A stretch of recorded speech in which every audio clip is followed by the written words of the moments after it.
Welcome to Truth to Power on Forward Radio. This is Hart Hagan, and we're going to talk with Martina Kunnecke. Martina is with Neighborhood Planning and Preservation, affectionately known as NPP. And our usual co host, Justin Mogg, couldn't join us, and he regrets that because he referred to Martina as a longtime warrior in this city. And I have had the pleasure of getting to know Martina on the phone and in person, and she's a wealth of knowledge about what's really going on in our community. Martina, how you doing today? I'm doing fine, Hart. How are you? I'm doing great, thank you. So let's start by talking about this Southern Indiana power plant, and we're also going to talk about the sports complex, the methane plant that came and went, the food port. We'll see how much of this we can get to. Might talk about a proposed development around Floyd's Fork, and so, but Southern Indiana power plant. This is on Spectrum News. Southern Indiana Power Plant, once named nation's dirtiest, shuts down. So I'm going to read a little bit of this and then we'll comment on it. It's from June 8th. At Louisville's Shawnee Park, the 129-year-old green space on the city's western edge, two grayish smokestacks stretch high above the expansive green canopy. Down below, on the Indiana side of the Ohio River, sits Duke Energy's Gallagher Station, a coal fired power plant that has spewed emissions into a borderless sky for more than half a century. That says here what you need to know. The Gallagher Station power plant in New Albany was retired in June 1. The plant sits across the Ohio River from Shawnee Park, and because of the west to east prevailing winds, that's why it has been problematic for the West End. Environmental activists in West Louisville said the plant has contributed to pollution and poor health outcomes in the area. Duke Energy is one of the biggest energy companies in the world. Duke Energy, which runs the plant, was fined in 2009 for Clean Air Act violations at the site. Now, continuing to read the article. Uh, this was the closing of the plant. This was a really big win for us, says Arnita Gadsden, uh, Gadsden, a Louisville environmental activist who has fought pollution and polluters for decades. Though the plant has operated at reduced capacity in recent years, Gadsden said its decommission and eventual demolition is a welcome development after decades of polluting Louisville's predominantly black West End. She says, I don't think people, even some people in West Louisville, realize the impact of that plant, said Gadsden, the executive director of the West Jefferson County Community Task Force and the environmental justice director for the Louisville NAACP. So now, one of the things, let me scan down in the article a little bit. Um, that it says something I can't quite find, but it says that certain amounts of money were awarded to um, certain organizations. And it's like, okay, we're going to give money to these organizations, but how does that help people? So, we have a bit of skepticism as to, what is there to celebrate here? Are they really making reparations or making amends to the health problems that have been caused? If there are Clean Air Act violations, do you shouldn't you compensate the people who have health problems because of that? And so anyway, we just want to read between the lines on this story. So Martina, what do you think about this whole thing? Well, if I recall, the article made reference to, it seemed to me that the article made reference to organizations in Southern Indiana, primarily Right. that had been awarded the fund. When I read the article, it struck me as an example of what we are challenged with as a public. There are all these grandiose announcements about great progress being made. But then when you look into it more deeply, it seems more like a marketing ploy or something to create the illusion of a victory when there's really no victory. Right. Um, the communities that have suffered from the exhaust or whatever uh, from the operations there, probably most of them don't even know that this has happened. I thought that this plant had wound down operations to a large degree long before now. So it just seemed like another hyped up article to make it seem like folks who've been at the game for a long time, the Air Pollution Control Board, really, in my view, has been very disappointing in terms of strident advocacy for the public.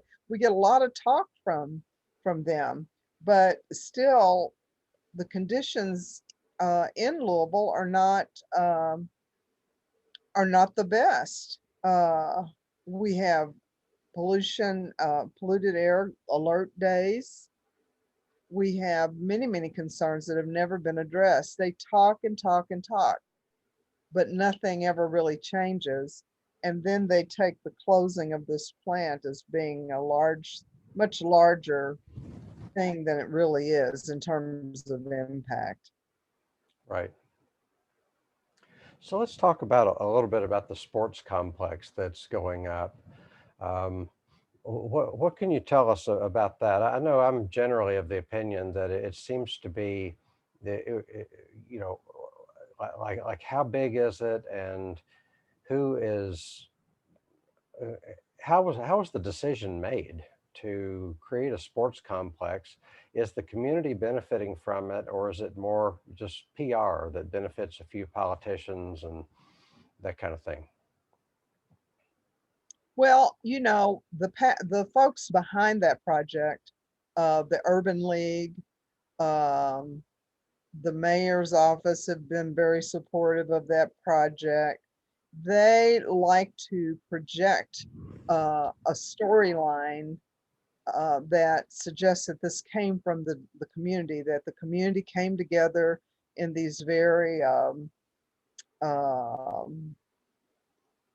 big meetings, big turnout by the community. It's suggested, and that the community had a choice about what was going to go on there. Um, I attended one of the early meetings at the Urban League regarding what to do with that property. Folks have probably forgotten that this was the property it was public property at one, probably still is public property, um, that the mayor was going to uh, facilitate the food port and the people that brought the idea of methane plants in West Louisville neighborhoods. Uh, they had control over that property. And so, of course, that all blew up because of public protest and other things that came to light, including the mayor preparing to give, I forget what the amount of money was, but there was a large amount of money that the powers that be had forgotten, and then they found it, and it was going to be put into the pockets of the folks that were going to do the food port, that wanted to bring a methane plant at that location. So that being said, when that fell through, the same old players regrouped and said, okay, well, we need to set up another bogus public process, and entertain ideas about what is to happen at that space. And I think very few people are going to say that um, it was typical of the entities involved. So unfortunately, the Urban League does not live up to what it proposes to be or what it claims it is. And historically, what it was more of an advocate for the Black community as opposed to a broker for ideas that are coming from outside the community. This was not something West Louisville stood up and said, oh, we really need to have this sports complex that's going to consume, a lot of space in West Louisville, where West Louisville, like other parts of the community, needs truly affordable housing for all income levels, not just for folks that are economically challenged.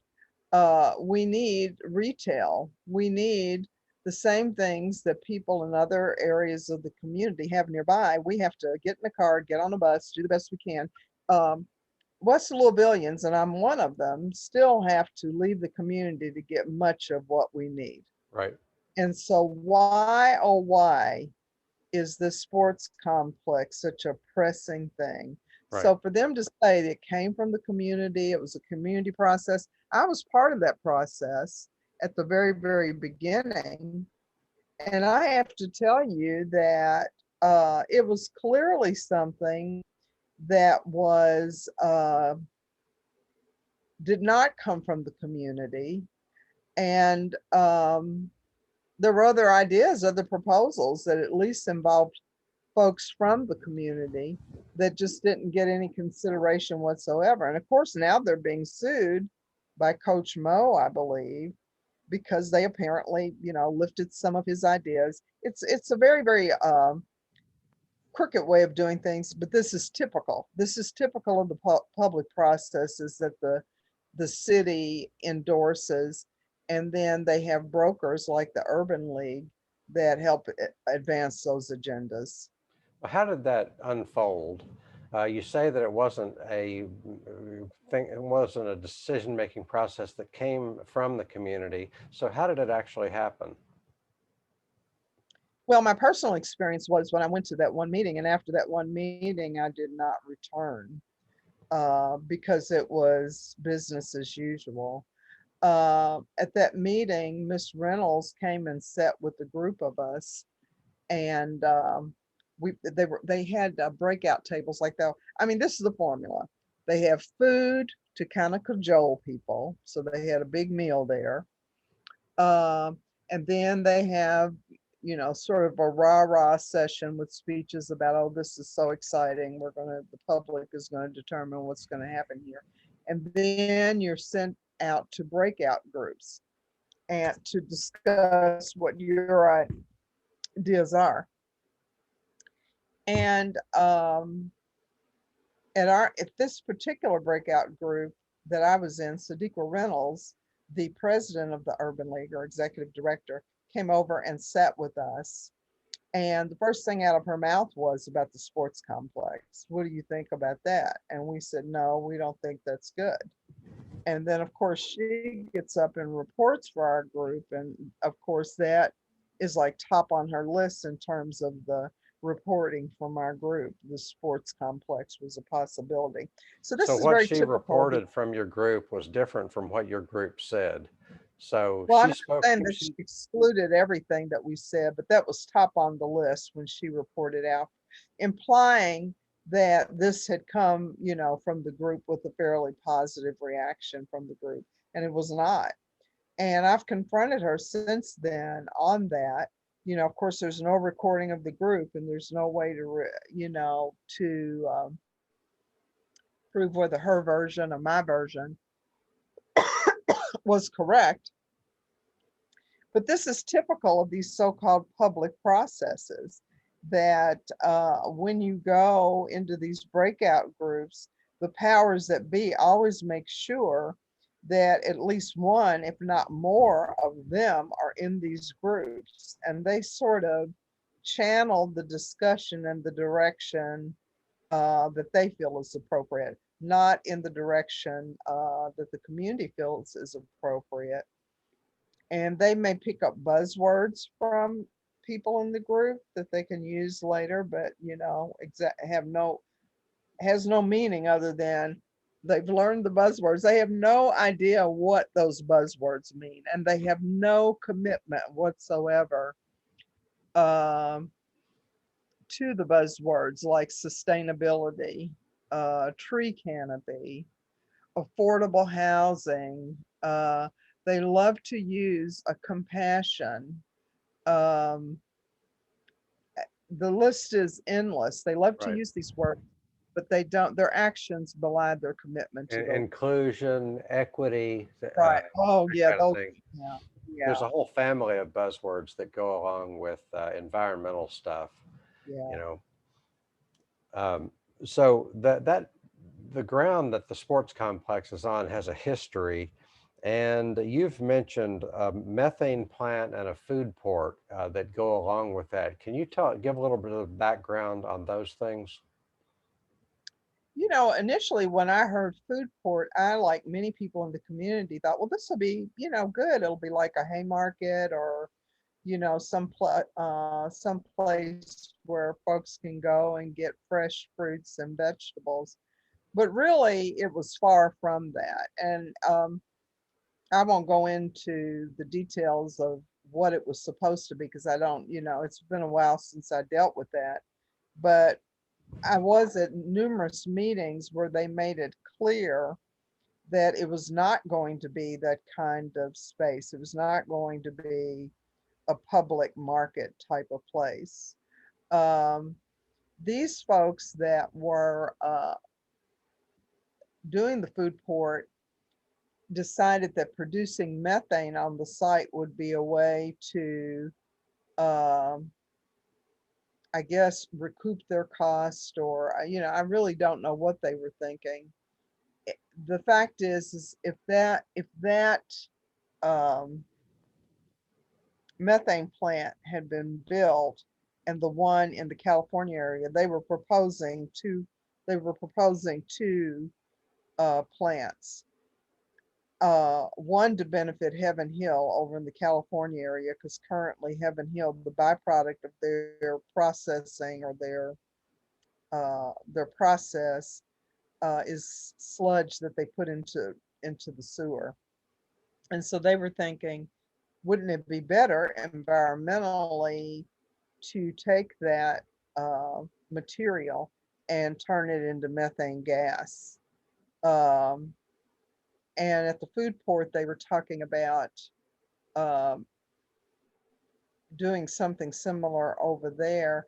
But what they were silent about was how they were going to get sufficient material to justify having a methane producing facility in the Russell area, because they weren't going to be producing food on that site to that magnitude. And so that meant that they were probably going to be shipping in waste from other places to do that kind of processing. The thing that was so disturbing about that, among other things, is that this would have set an international precedent of having methane gas plants or biodigesters that close to homes and schools Right. and churches. And so, and what the community was told by this mayor and others is, oh, you just need to be educated. You just don't understand. Very condescending. Like, we're going to educate you. Yeah, there needs to be education going on here. Yeah. And just total disregard for how threatened people felt. Total disregard for, here's yet another project that is not serving the needs of the community.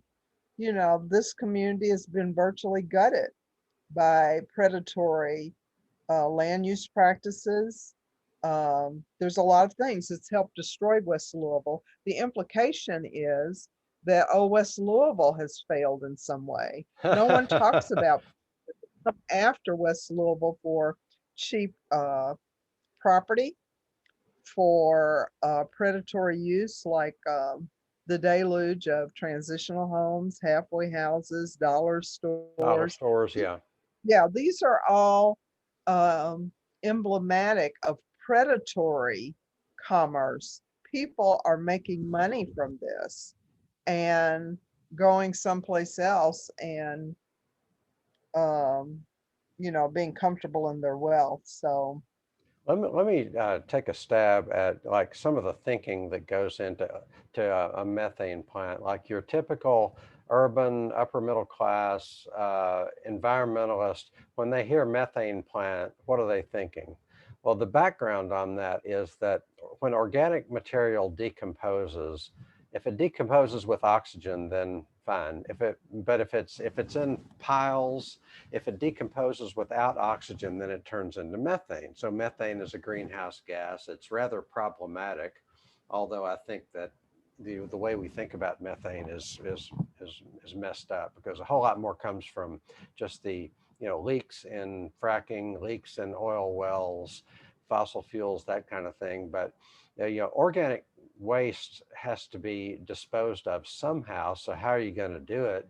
So there are subsidies for anaerobic digesters, meaning something that's going to take organic material, deprive it of oxygen so that it produces methane. So all that sounds good in the mind of somebody who knows just enough to be dangerous about environmental issues. And what you don't consider is how much resources does it take to make the methane digesters? How much resources does it take to transport the organic material to the methane digesters? Where's this organic material coming from to begin with? What activity is behind this organic material? And then who profits from doing a business activity that generates this organic waste? Who profits from taking the organic waste and turning it into methane? So it all sounds good, but if you look behind the scenes, it's like this is just like lipstick on a pig, you know. So Well, and you also mentioned the fact that on a worldwide basis, there has not been a methane plant of this magnitude so close to where people live. yeah, I was amused a couple of weeks ago. I was watching a documentary on PBS that highlighted the Queen and one of the castles or whatever, and they followed Prince Philip around in one of these episodes. And at one point, he mentions that they had installed a biodigester on the property, and apparently it was his idea, and it exploded, and so they had to get rid of it. Right. And Uh-oh, it's uh, methane. yeah, and my regret regarding our battle over the methane is that we couldn't have a reasonable conversation Hmm. about the disposal of waste. Now, I don't know that much about methane production other than what I learned, enough to make me know that we did not want them in neighborhoods. But I do think that there is a problem with the amount of waste that we produce and how we dispose of it. Yeah. So I can't say that I'm absolutely opposed to methane production, but I can say that until we get better leaders, we cannot have reasonable discussions about what to do to reduce our waste, what to do to appropriately dispose of our waste, and then how the public can benefit from the way in which we dispose of our waste. It's Right. my understanding that we are always producing methane in this community out of the landfill and other places. And yet we've sold that off to entities, out of state entities. So the local community, at least on the face of things, we are not benefiting from that arrangement. But yet that's an arrangement that's being made with public resources, so to Yeah. speak.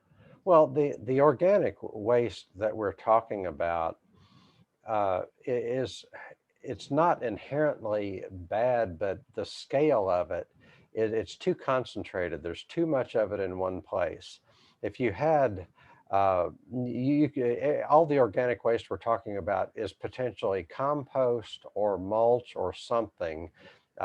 When there's an ecological function to decomposing things. There's whole groups of organisms, from microorganisms to insects to vultures, that specialize in decomposing things. And so in nature, this wouldn't be a problem. And we need farms, for example, that are ecological. We need farms in which the waste is dealt with on site. And but you have these industrial processes where they ship in corn from who knows where, and they make it into waste. They turn it into bourbon in this case. They make profits off of the bourbon, selling it on a worldwide market. They ship it a long way away. There's nothing ecological about that, and by definition that means there's lots of hidden costs. So we're just to take all that and to make methane digesters at public expense. You're just subsidized, and the people of this community don't get any of the profits from any of these activities. They don't get profits from making the bourbon. They don't get profits from uh, dealing with the waste, and so Well, and in the case of the methane too, so many people criticized us on so many levels. This is progress. You don't ever want any kind of progress. Why are you fighting progress? Why are you fighting jobs, jobs, jobs? But yeah, there were when we looked into what it took to run a biodigester, the staffing was like minimal. I right. mean, it was not hundreds of jobs or even 20 jobs. And so, and then the handful of jobs that would have resulted would not have gone to the people in the community. And you find that with a lot of these industrial neighbors that are being very cavalier about the quality of life in these neighborhoods and the impact of their industry on the health, quality of life, peace of mind of the people in the neighborhoods. Um, it's just, Well, I don't let me know. name a couple of concepts It, you there. go, Well, one thing is we need to move from an economy of production to an economy of care. When you talk about people saying you should want progress, look at all the jobs this is going to bring. It doesn't bring that many jobs, but it's like the only option on the table, and it's thought to be success and it's thought to be progress when we produce a lot of bourbon, which in turn produces a lot of waste, but it's an economy of production. We need an economy of care where the biggest priority is human flourishing. The biggest priority is like on a per capita basis, irrespective of how much money you make, are we helping you prosper? And this methane digester and the bourbon industry, it has nothing to do with the prosperity of regular people. That's not, it's like trickle down. You know, anyway. well, it would go back to the concept of magical thinking. Hmm. So trickle down, progress, progress, tear down, build new, um, yada, yada, yada. That is what we are taught is going to be of benefit to everyone. But when you look at reality, as you say, it benefits just a few. And how long are we going to be able to ignore the mythology that represents? Then we wonder why someone's running up and down the street shooting or pulling an AKA out of his or her car, or we wonder what's going on when people are not able to make a living. When you say uh, we need to turn to a model of care, when you have decades in which folks are struggling to get through school, struggling to get a decent paying job in a market where you're going to be lucky to have a bunch of minimum wage jobs, struggling to find a place that they can afford without working two or three jobs. And then COVID comes and the whole bottom falls out. And now we're talking, happy days are here again, yada, yada, yada, not realizing or not recognizing how many people are suffering profoundly because of this magical thinking that the way we've done things in the past is okay. And the more we build, the more we produce, the better it is for everyone. Whereas it's really what we're seeing, the opposite is true. The more we build, the more we produce, fewer and fewer people are benefiting and they're suffering. And that only has very unpleasant outcomes if you continue to ignore that. And we're seeing it, we're living with it. Right. So sometimes it's easy to go to the national level and say if they would just change this or this or this at the national level, then things would be a lot better. Obviously, the national level, federal government has the most power and the most money, but it's also the hardest to influence. So, and locally, we're at least potentially more of a, I mean, nationally, we're a small fish in a big pond. Locally, where there's a potential for us to be a big fish in a little pond. So, what are the kinds of things that could be done locally to help people, um, to alleviate some of the suffering? I think people really need, and I think people are starting to do this actually, really need to pay attention to what these policymakers, the difference or the disparity between what they say and what they actually do. And, but fundamental in all this, the first thing is that we, the people, need to remember that they work for us. They actually do work for us. They treat us like peasants, but and they have forgotten who they work for. And unfortunately, we have too. We've also forgotten, and we treat them as if they are minor gods. And really, they're just lucky people who got into the political machinery. They got enough money. That in itself, that money is able to get a lot of these folks elected. That should give us pause. So, first of all, remember who they work for and remember to watch their deeds, not what they say. I thought the vote on the police budget yesterday was very interesting. Apparently, only one council person voted against it. I'm not sure who that was, but we need to find out who that person was and what the reasoning was behind that. We need to stop being sold a bill of goods. So we're going to say the same people that allowed our police to become a militarized force in our community, most of them, not everybody was on Metro Council, but a lot of those Metro Council members were there when, horrendous things have happened long before Breonna Taylor was murdered. And so now we have essentially the same Metro Council, the same mayor that got us into a big mess, saying, here, we want an even bigger budget. And we're essentially going to spend it in the same ways or similar ways as we've done in the past.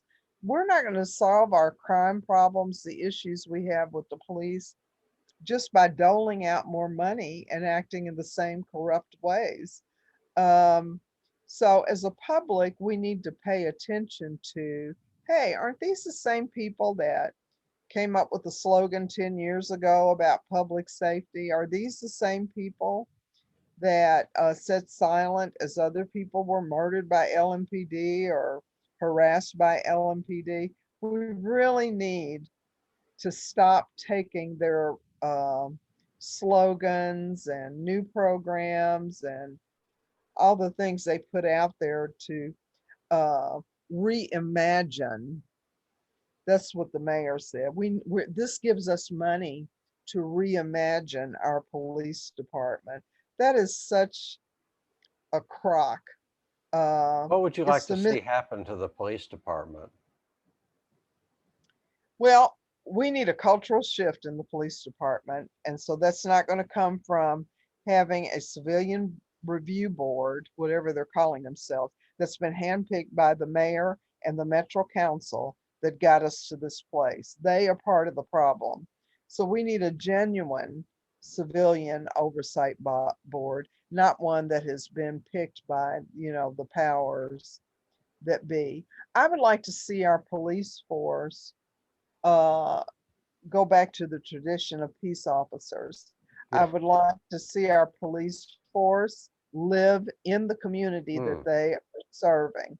Most of our officers do not live in Jefferson County. They're from someplace else. So they literally are coming into Louisville or into the metro area as sort of a occupying force. I mean, they have that. Um, I do agree that we don't have enough police, and that is a lingering problem left over from merger. Really, I'm told we lost quite a few officers when the two departments or when the departments merged. So I do think we need more officers. I do not think the solution is, oh, the shortage of officers. Well, we'll just allow more overtime.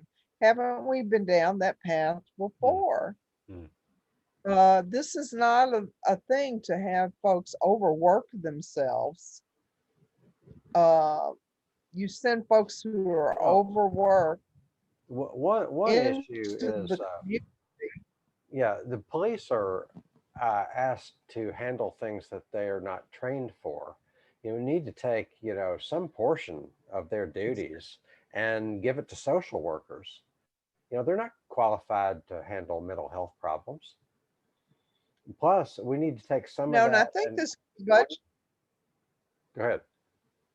I think some of the new budget is to have a social worker go out on police calls. Well, and really, as a society, we have got to come to grips with the fact that these problems did not just spring up yesterday. So we have a lot of problems now that are facing our community and the country nationwide that is a direct result of letting people come out of our school system poorly educated, of allowing our society evolve into one where, you're going to be lucky if you get a minimum wage job, 2 or 3 jobs. The more you press people into these untenable living conditions where you're going to be freaked out about making a living, getting your kids Ev- safely. I mean, Eviction. yeah, evictions. Um, so having a social worker travel around with a police officer is just not really the solution. Also, we're criminalizing homelessness. We're criminalizing poverty. If you don't have a home, then the police go run you out of wherever you are. And, I think it's been shown that it's cheaper to give people homes than to deal with the consequences of homelessness. If, if we spend as much energy trying to deal with folks that need a place to live, need some food to eat, need decent schools to go to, as we spend on building a huge warehouse that no one asked for out in Wolfkin Branch, or I'm going to drag JCPS into this. If we spent more attention to proper staffing in the schools, not running off the good staff you have, Right. uh, but instead our solution is always build. Let's build a brand new state-of-the-art school. But then what is that going to do to mitigate the fact that teachers aren't social workers? The JCPS thing is a discussion in and of itself. And but once again, it's always this magical thinking. You just glaze over the real problems with a lot of slogans, new buildings, new budgets, new. But essentially, we're doing the same thing over and over again. We're tearing down our society behind these shiny facades. Right. Well, let me circle back around to topic you brought up, which is awareness. If people were only aware of what's really going on, then it would be a different community. And you would think that news, like the paper, the TV news, you would think that their job is to inform us. But Noam Chomsky teaches us, if nobody else did, Noam Chomsky teaches us that news is a business. As long as news is commercial and is for profit, it's a business, and it's going to represent the interests of the powerful. It's going to represent the interests of powerful sponsors. It's going to represent the interests of the owners of the news. And so and back in 1996, Bill Clinton the Communications Act of 1996 said we can consolidate all these things. Most of the commercial news, including the local news, is owned by four mega corporations. So we're not getting any sort of news that tells us enough truth to challenge power. So we need, and you and I have talked about this. This is my personal passion and personal goal and mission, is to create a source of local news that that actually tells people what's going on and makes people aware of what's going on, so that we can organize and make a difference, and we can know what options are available to us, that kind of thing. Well, two things. Um, the transition of any society has always been facilitated by a free press, or a press that takes it upon itself to tell the truth. So Thomas Paine's pamphlet back, I forget what the name of the thing Common was, sense. Common Sense, it's always been that way. And so to look at the mainstream media for truth or for reliable reporting or complete reporting, they leave out a lot, and It's they what they don't tell you. it's what they don't tell you is essential. And we're not being well served by that. Now, there are some glimmers of hope. And one is a ruling that apparently was recently made. I just got a whiff of this from one of the alternative media outlets that I followed. There was a ruling regarding a case involving Rachel Maddow, and maybe you're Right. familiar with this. Yeah. And the judge, well, let's back up. A similar ruling was made in a case involving Tucker Carlson some time ago, in which the judge essentially said, folks, this is not real news. You're favorite news. And so, you can't go any further with, whatever. And so, and that was reported out the wazoo by the so-called mainstream media that's on the more liberal side. And I put that in quotes. Yeah. And then apparently just recently there was a similar ruling regarding Rachel Maddow. Folks, she's not really reporting the news. And the judge also went on to say, and most of the public knows that. Now, see, I disagree with the judge. I think most of the public, I know a lot of people that just think Rachel Maddow is like cutting edge journalism. Yeah. Right. And so, I mean, had you heard about that ruling? Yes, I have. It's so in one regard, there's a glimmer of hope that the judicial system is looking at both the right and left examples of what we call journalism. To me, it's so far from journalism, Yeah. what we're exposed to on Fox, MSNBC. There'll be things that are like glimmers of hope, little things that kind of leak out. But for the most part, they're propaganda machines. So let me give our audience a little bit of background on that. So, Rachel Maddow was sued for libel, which is a form of defamation. It's when you can sue somebody for defamation if they say something about you that is untrue. So but if it's opinion, you can have all the opinion you want. Or if it's not supposed to be, even if it's fictitious or satirical or something that's not thought to be, it's not an assertion of fact, then you can get away with that too. Well, you would think that Rachel Maddow is asserting facts. And there's this new right wing network, OAN, I believe. It's like Fox News, that kind of thing. And she said that they're being paid by Russia. I believe that was the background. And and they said, look, you can't prove that, it's false. you owe us money for having damaged our reputation. And the judge says, look, nobody really thinks that this is fact. Nobody thinks Rachel Maddow is reporting facts. So that's how. So I was writing a little bit about this today, and it's like, on the one hand, I'm glad the judiciary is acknowledging that this is entertainment, not news reporting.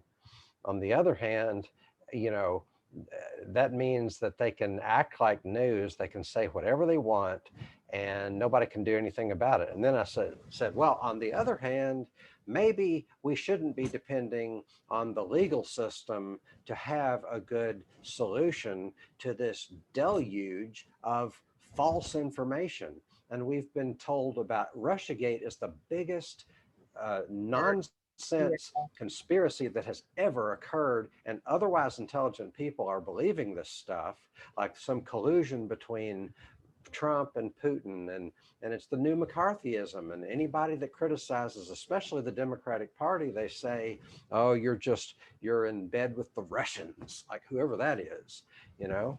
So anyway, Yeah, what's funny about that is that the Russians have been used as the boogeyman for like a century. It's just incredible. And even if the Russians were something of a threat, the extent to which this country has controlled other countries, overthrown other governments elsewhere, it's just really.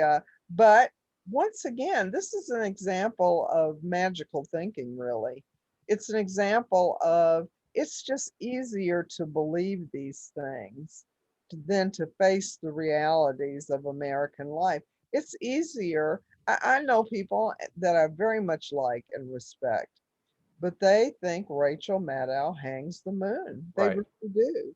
And so, like you, when I And heard, she's really just a talent. She's a really talented broadcaster who is really good at making her case. She's really charismatic, but yeah, then you have, when you look at what she's actually saying, it is like very, very dangerous stuff, these types of things that she's saying.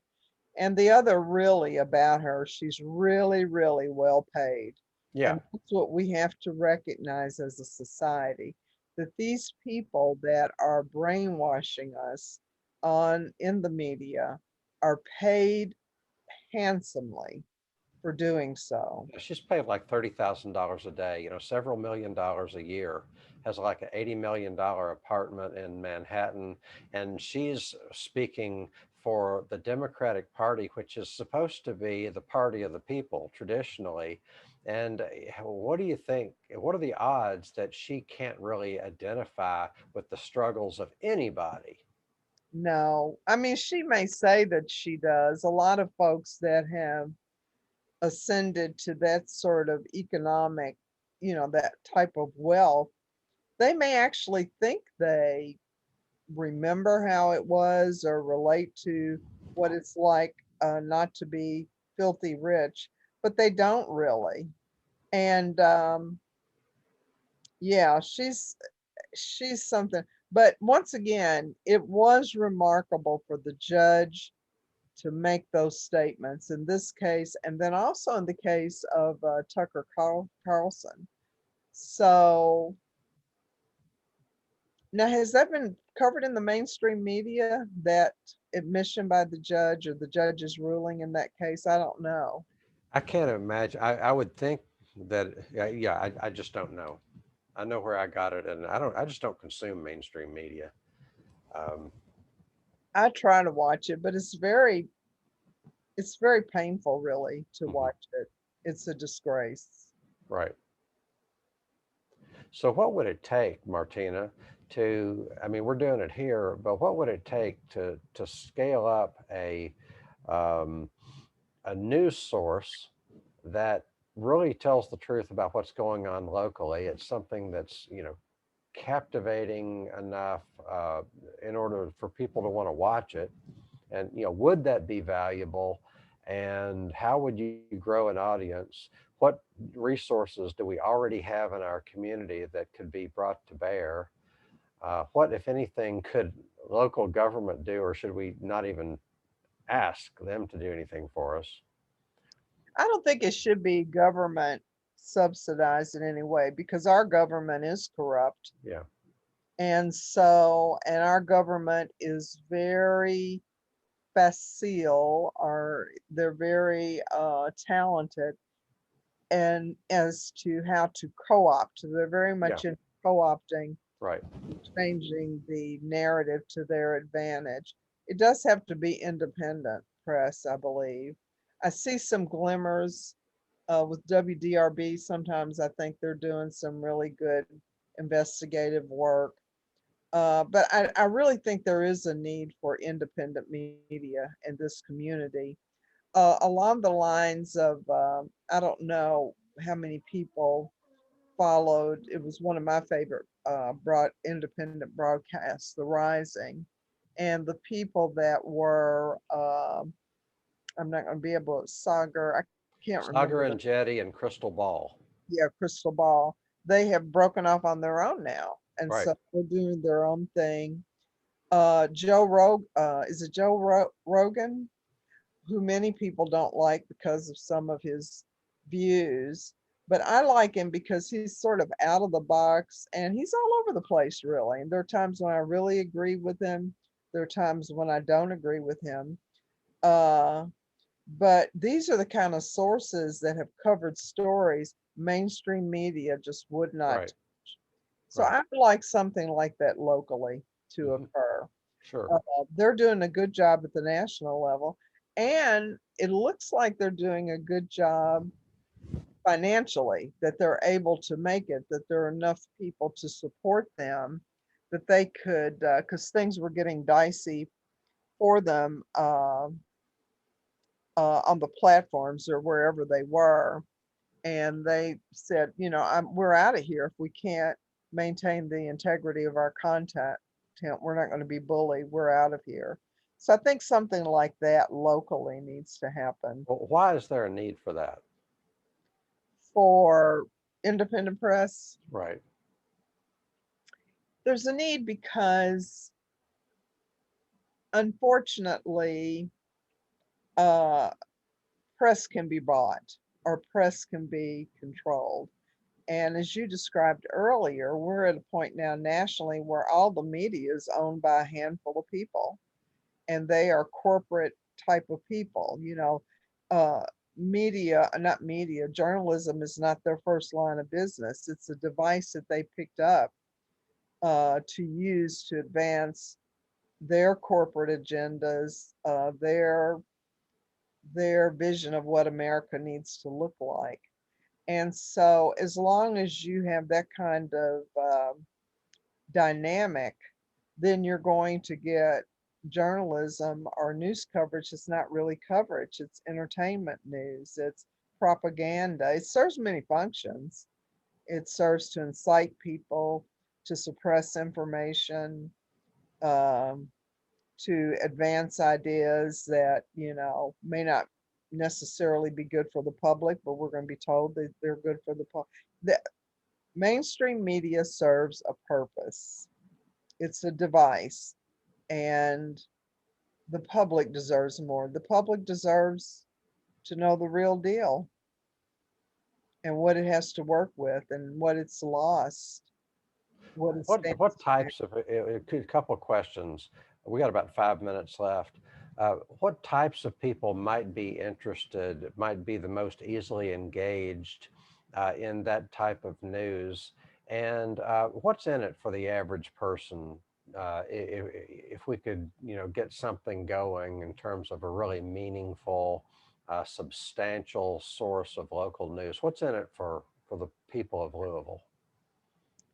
I think almost everyone you encounter that I encounter, many people say, I don't even watch the news, it's ridiculous. I don't believe anything they say. So the faith or confidence in mainstream media is at an all-time low. And yet people feel uneasy and worried about day-to-day life. They want the facts. They want to know what is really going on. And yet they leave mainstream media frustrated. So I think what could be gained is that the public will have a source that they can go to get the rest of the story, get some of the backstory, get some of the facts or something much closer to the truth than what they're being fed on mainstream media. And a better informed public is the way to a true democracy. We're not really a democracy, we're a republic with democratic processes, but our democratic processes are so off the charts corrupt that we're not in the ballpark of any of those political systems. Um, yeah, that the public, Robespierre, well, and I'm not going to be able to quote him exactly, the French revolutionary, said, if you want a democracy, if you want a better style of government, or the way not to get that is to suppress the public by keeping them ignorant. Hmm. That's a very inelegant way of what he said, very Right. eloquently. And that has always been the chief device, um, always, to make sure that the public is ignorant, make sure that the public doesn't know who the players are, make sure that the public is afraid, Right. and you can control them for many, many years. You can steal from them for many, many years. You can hurt them in innumerable ways for decades before they realize what has happened. Well, people are busy living their lives, and the powers that be, consciously or unconsciously, I mean, sometimes deliberately and sometimes just by default, they keep us, tired, poor, desperate, without resources. That's the reason unions are weak. That's the reason, if people had a minimum wage, there would be a much, that people would have the power to say, no, I don't want this job because I have an ability to get a better job. And, they want us to not have the power to enact Medicare for all because there are companies that make a profit off of not having Medicare for all, pharmaceutical companies, healthcare companies. There are companies that make profit off of the war machine. And, they've got a good racket going on. And as long as they've got control, they don't have to pay any attention to us. Yeah. Yeah. They don't have to pay any attention to us. They're living very comfortable lives. They're not trying to figure out how to pay for a car or buy groceries or make sure your kids can get through college. They don't have to worry about those things. We have to worry. And so that culture of care that you talked about, that's where we need to be headed. And we need to divorce ourselves of the notion that just because someone has been lucky enough to make billions of dollars, lucky enough to get elected to office, uh, these are not people that were deigned important by some, godlike figure. They were just lucky. And they don't deserve to be treated any better than the rest of us. We deserve not to have to worry each and every day about all these things we worry about. Life should not be about these kind of Right. battles. Yeah, we have to end it up there. I'm just going to uh, end by saying, we need an economy of care, and we need a politics that's based on human flourishing as the number one priority instead of, this stuff that we have now that's supposed to lead to that, but it really doesn't. Martina Kunnecke, thank you so much for joining me. Martina Kunnecke of NPP, Neighborhood Planning and Preservation.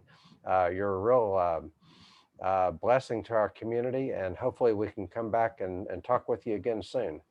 My pleasure. Thank you. Okay, thank you.